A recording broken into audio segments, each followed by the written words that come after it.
It is the Western Oklahoma Wake Up Show, and joining us on the Southwest Air and Heat Hotline, our long-lost friend, Cindy Munson, Democratic nominee for governor. Good morning. Good morning, Todd. It feels so good to be on the radio again. It's nostalgic for me. Well, I missed this. We've missed you too. Obviously, equal time was our bugaboo. So Yes. in your campaign in the primary, we had to banish you for a little bit. But you know, your friend Senator Kurt has done a good job filling in for you. Great. I'm glad to hear that. She's a good friend of Western Oklahoma and filled in for me quite a bit. And so I'm glad to hear it. But I do miss talking to you and going back and forth with Representative Moore. But it's good to be back. I'm happy to talk about the governor's race. Yeah, and first of all, congratulations over a 70% margin for you over former Senator Connie Johnson and the guy that I thought was a shoo-in for it, Area. Because, you know, anybody that has one name, Cher Madonna, you figure they're going to win. Yeah, but you did it. I did it. And actually, largest margin for a Democrat to win in 2 decades. So wow. It's, it you know, what it tells me is that Democrats are united behind my vision and investing in public schools, protecting health care. I mean, these are things that we care about and Oklahomans care about. So, and I've worked very hard to connect with as many voters as possible. And of course, you know, being in a primary, you're mostly engaging with and getting out the vote for registered Democrats. But I've been talking to Republicans, independents, libertarians. I've been on the trail for over a year. But it's a very exciting time, and there's a lot of energy behind the campaign and momentum, and I'm glad for that. I am, you know, certainly am grateful we are not in the situation we see Republicans in with, first, the number of candidates who ran, and they're clearly split, and I think continue to be, and I think we'll see a bit of a bloodbath between these two in the runoff, whereas, you know, we're going to be focused on Oklahomans as I have been and continue moving forward to the general. So I'm very grateful and thankful. I got great support actually from Custer County. I've spent a lot of time out there. And of course, I think being on the radio and people getting to know me and me getting to know them helps. But I'm glad and grateful to be in this position and keep moving forward. Well, you know what they say, radio gets results. But, well, you know, just for a second, I want to ask you, you know, about, you mentioned the Republican primary, 9 candidates and all the dark money and the crazy TV ads, each one accusing them of being more liberal than the other, which is kind of funny. But now we're down to 2. If you had to guess, who do you think will come out in August to be your opponent? God, I that's the $1 million question everyone asks me, and I'm sure they'll spend their millions of dollars trying to make it so. Who knows? I mean, you know, the Trump endorsement, I think, is still powerful within the Republican space, right? The primary voters, people who still seem to trust him and his way. But these two guys, they have so much of their own money. We've already seen it, just like you said, play out in the primary, and it looks like they are willing. They've demonstrated that they'll spend their own money and do whatever it takes to become the nominee. And I think that means going after each other. And I think what we have to focus on, while for some people, you know, sort of politicos, right, they'll sit back and watch and laugh at it and make their bets in terms of like, oh, here, and whoever is their guy. But I think the problem with all of that is that we won't hear anything about what they're going to do for Oklahoma and what their vision is. And I think with the turnout of the Republican Party, you know, low voter turnout overall, but you don't really see a lot of energy with the Republican Party. I have heard from numerous people that they're not happy about either one. And I think it's because they're not really casting a vision and they're not talking about Oklahomans. Instead, they're beating up on each other, tripping over themselves about who would get the Trump endorsement, why they did, why they didn't. And what does that do in terms of, you know, telling us a plan about improving public schools or protecting health care, bringing better jobs, or, you know, especially on Western Oklahoma, agriculture? And what are the, you know, are you listening to farmers and ranchers about the challenges? I was listening in ahead of our talk, and you know, animal disease is a big deal. And you know, what are they doing and saying about that as they are on the campaign trail? So we'll see. But I'm again focused on Oklahomans and moving towards the general, and whatever happens August 25th happens. Whoever comes out of the race to face me, we'll keep moving forward. It doesn't matter which one. I think Republicans have failed Oklahomans. 20 years they've been in power, and we're last in education. We struggle with health care, and I think Oklahomans are ready for change.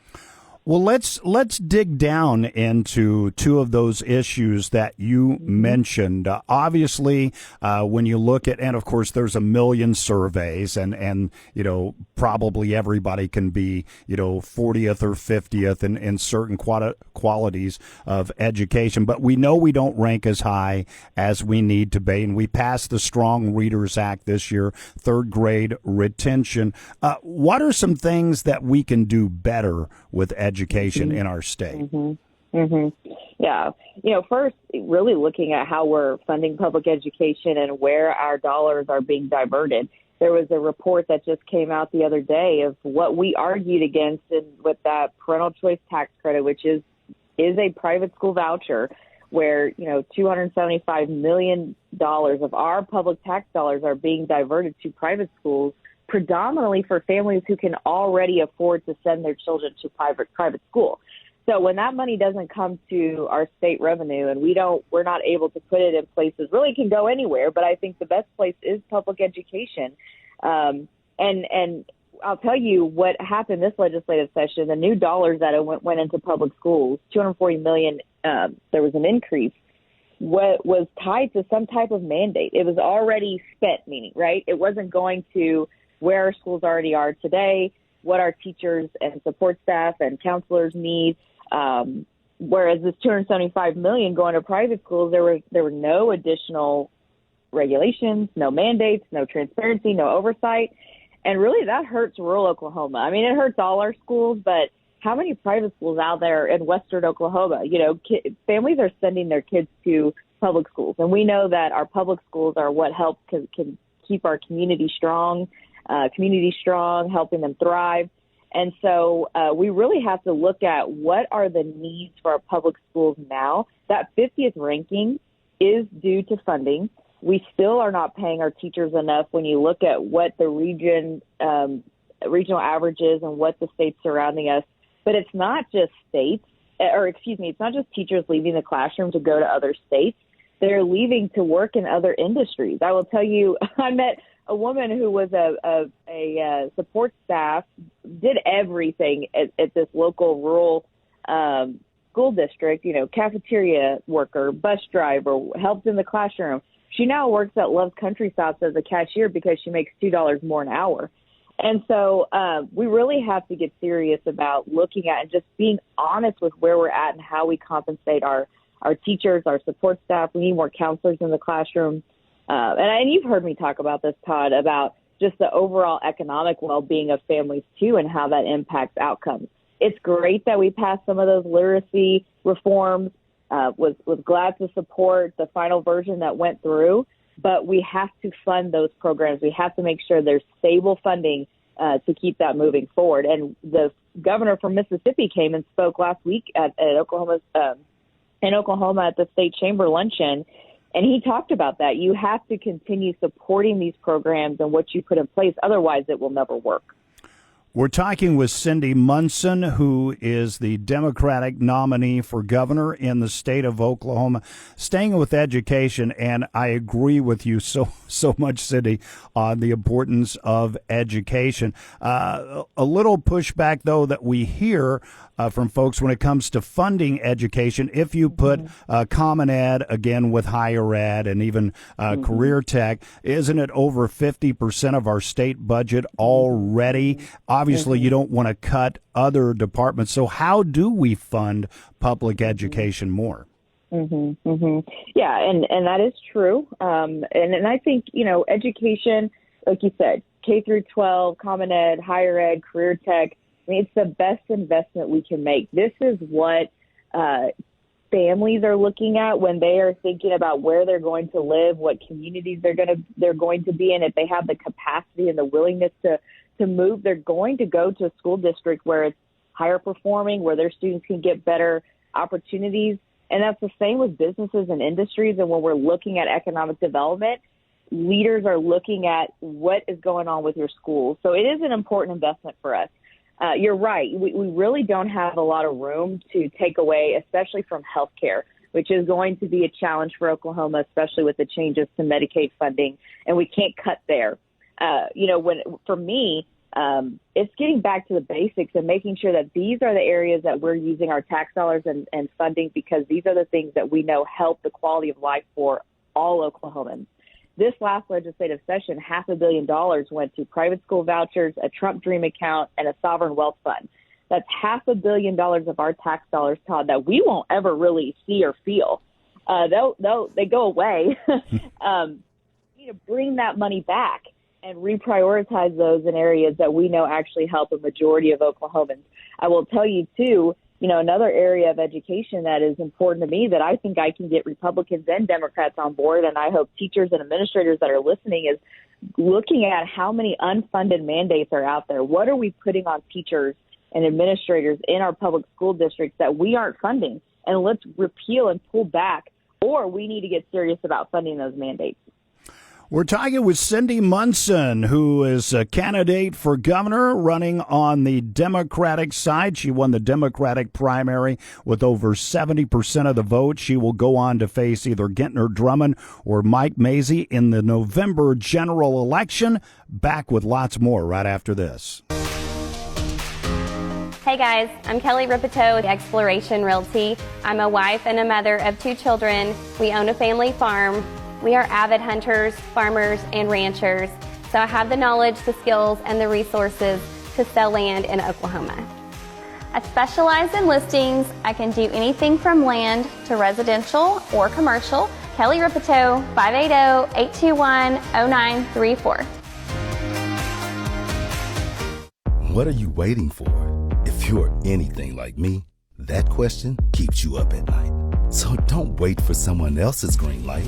Do the things you love right now at Western Technology Center. We'll get you out of the classroom and into the real world with hands-on experience in whatever feeds your fire. So get after it. Oklahoma needs more doers, and doers don't wait. Western Technology Center, powered by Oklahoma Career Tech. Wright Media has Western Oklahoma covered. On the radio with the Coyote Classic, The Zoo, The Score, and News Talk KCLI. Plus live streaming local sports like Clinton, Weatherford, Thomas, Sayre, Watonga, Hydro Weekly, and Southwestern Oklahoma State University.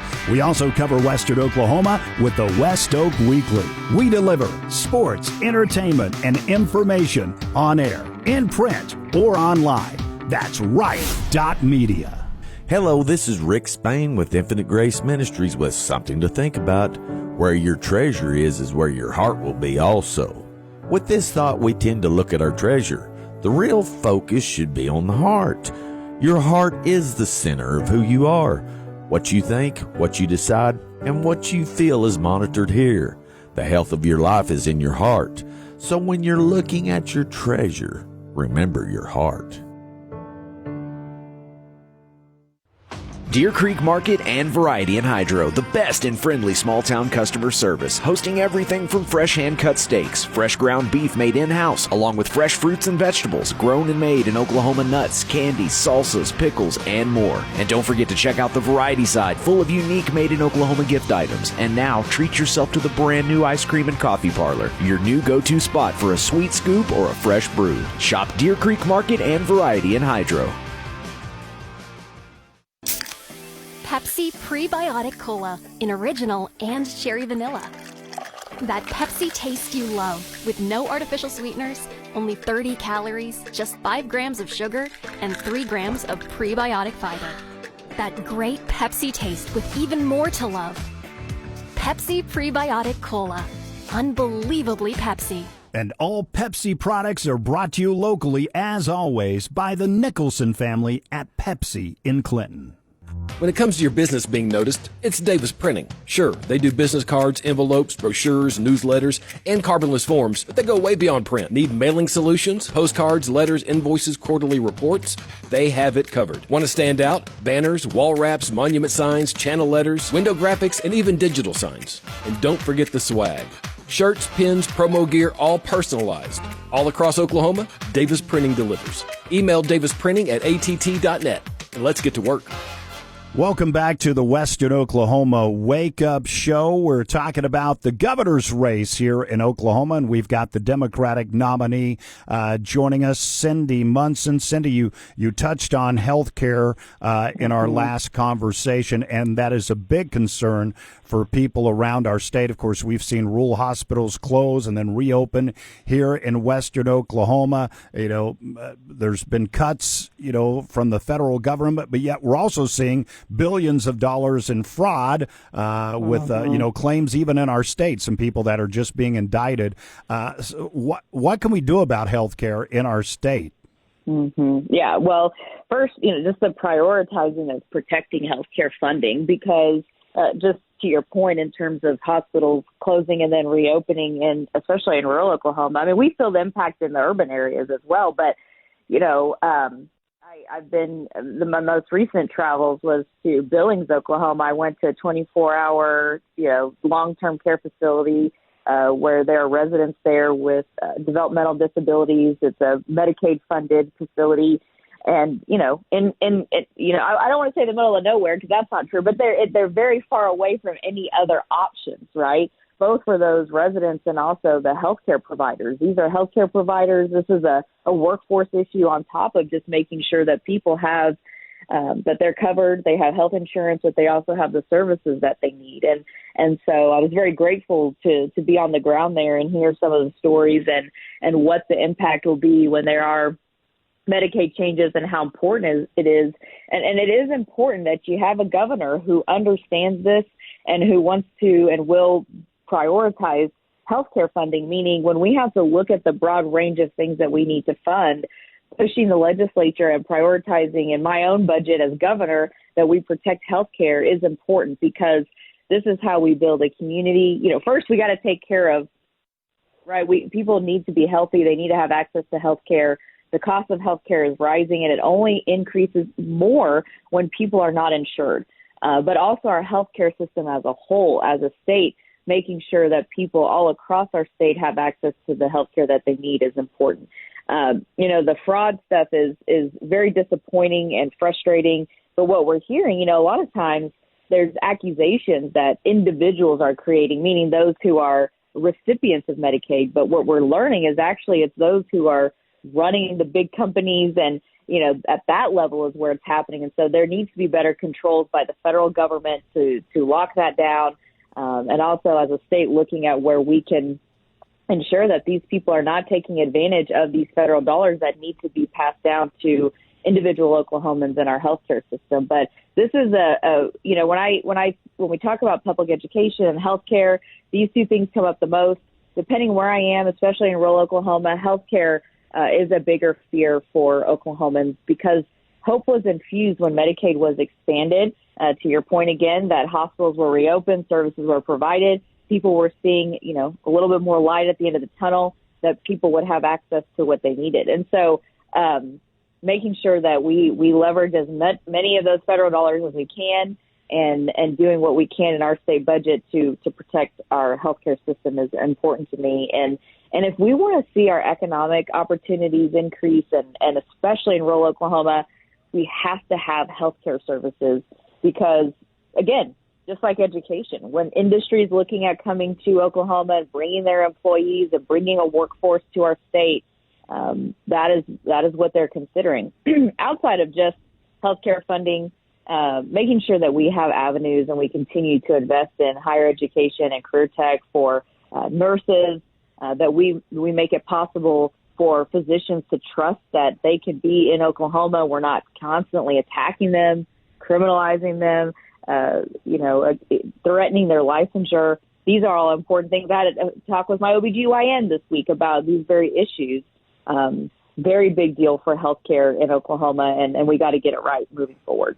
Talking with Cindy Munson. She is the Democratic candidate for governor. I did say Democrat this time, Cindy. No Freudian slip. But when you talk about health care, you talk about education. Obviously, money can solve a bunch of issues, but there's not a bunch of appetite in our state for raising taxes. In fact, the folks on the other side have been talking about, trying to do away with state income tax. There's a movement to do away with property tax or lower that. What are your thoughts on income tax and property tax? You're right. There is not an appetite to raise taxes, and we don't need to. It's about reprioritizing where our tax dollars go. I want to take a good look at and strengthen our reporting around the number of tax exemptions, credits, and deductions that go away from everyday working people and the things that we know help a majority of Oklahomans. Again, that private school voucher, that's $275 million, the majority of that going to wealthy families who can already send their kids to private schools. We need to bring those dollars back to our state budget and invest in our public education system. Same thing with, when we look at big tax incentive packages that we try to lure companies and industry here. One of the big issues is that aluminum smelter plant in northeastern Oklahoma and Inola. I voted against that package because, one, I was like, that's not going to help everyday people. I don't trust what they're trying to do. There are no real environmental regulations where it helps me to trust that the air quality and the water quality will be good and will be taking care of Oklahomans. And so it's about looking at where our tax dollars going, and are a majority of those going to Oklahomans and the things that we know help everyday Oklahomans. Across the board, income tax cuts always help those at the highest end of the tax bracket. That does not help middle income or lower income folks. And we have lived through a time where Republican tax cuts have put us where we are with underfunding public education, healthcare, human services, infrastructure. When I came into the legislature, we faced a $1.5 billion budget deficit. It harms what we're able to do and fund the things we value. Property tax is a conversation that, in order for us to, first of all, the governor has no control over that, right? That would have to go to a state question, as we've seen. But there needs to be a real plan on how we're going to fund our schools, roads and bridges, fire departments, law enforcement. Those things have to stay funded. And I think we all care about that regardless of party affiliation. So to me, it's reprioritizing our tax dollars and taking that burden off of working Oklahomans and looking at other tax relief programs we can look at. That also helps us preserve our revenue. Our guest is Cindy Munson, running for governor of the state of Oklahoma. Okay, a couple of minutes left, Cindy. Bottom line it for people, why you should be the next governor. Yeah. Well, thanks for having me on again. I think, one, we need more balance in state government. And I think getting out of one-party control that has failed Oklahomans the last 2 decades. Republicans have been in charge, and we're at the bottom of everything that matters.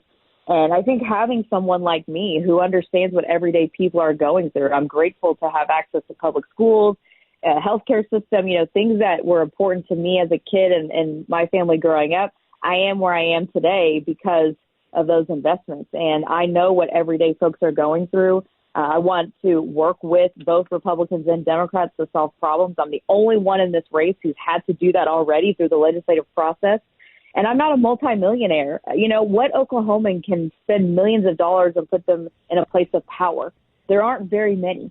And so knowing what everyday people are going through, having to work and get to where I am today, I think helps people to see that I understand what you're going through. I understand the challenges that you're facing. And it's why I have the urgency to want to fix it. I have everyday Oklahomans at the forefront of my mind every day on this campaign, and will as Oklahoma's next governor. Cindy Munson, thank you so much for your time, and I'm glad we finally got to chat on the radio again.